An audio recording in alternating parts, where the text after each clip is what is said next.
Once was a guy living in our neighborhood named Jimmy.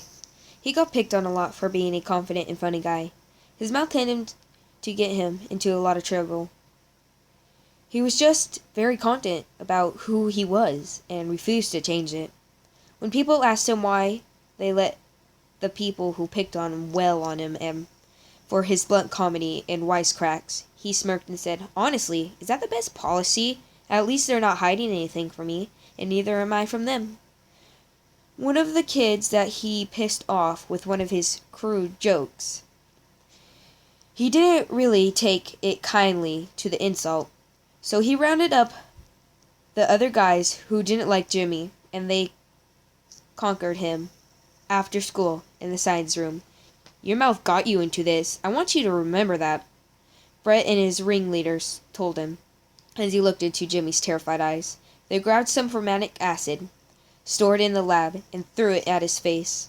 They stood around watching him scream in agony as it ate through his flesh, before snickering and running out, pretending to be concerned and wanting to find help for him. When the paramedics arrived and were attending to Jimmy, who was no longer able to scream, the principal asked the boys if they knew what happened. The leader, Brett, explained that they were walking past and saw Jimmy skulking around the lab room. By the time they got in there, he was already in a state. The other members joined in and backed Brett up with other fake details as Jimmy tried to protest in a silent agony. The principal nodded and told them he would speak to them after he had a word with Jimmy and gotten his side out of the story after he was out of the hospital. A few days passed, and Jimmy was kept in the ICU with bandages on his face. The doctors salvaged what little they could of his face was visible. Still, his vision still intact, and one eye and his jaw withstanding despite the loss of the flesh.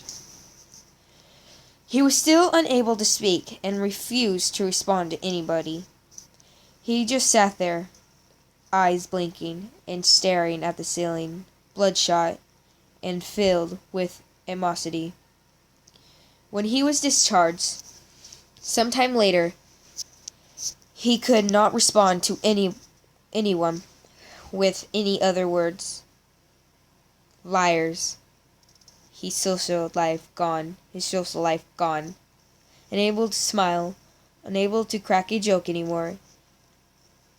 He secluded himself in his room and began planning.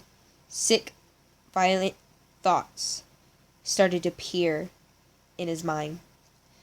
He would get them all one by one.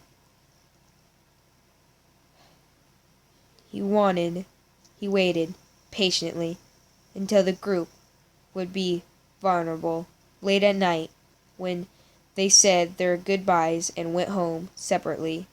That's when he would strike. The weekend, Brett received a package in the mail. Curiosity, and he opened to find a VHS tape with the words, "For you." He put it in and played it.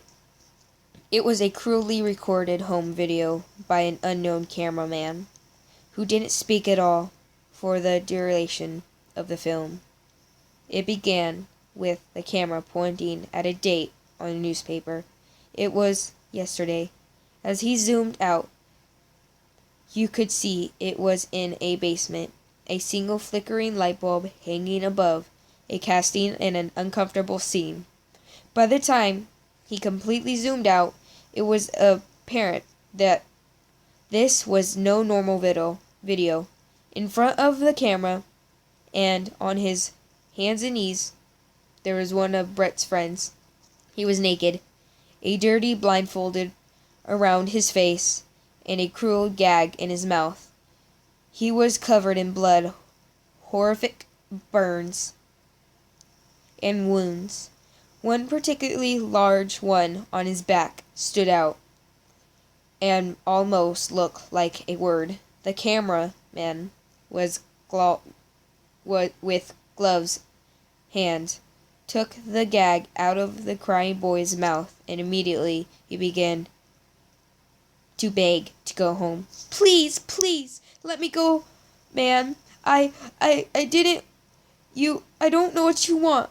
Oh, gosh, Jesse, Mike, Kath, you made me butcher them. I just want to go home, man. Please, I'm sorry, guys. I'm so sorry. He kept repeating it over and over again, rocking back and forth. As he did so, Brett's legs began to shake and he felt the bile rise in his stomach. He could see the Burns' mangled bodies in the background, the bodies of his friends, all of them, the markings on their bodies in deep, large cuts. The cameraman reached out for the boy's chin and lifted him, encouraging him for him to stand. He did so obediently, as he did slowly, led to a door off screen, whimpering, Brett, can you see what's been cut into the friend's back now?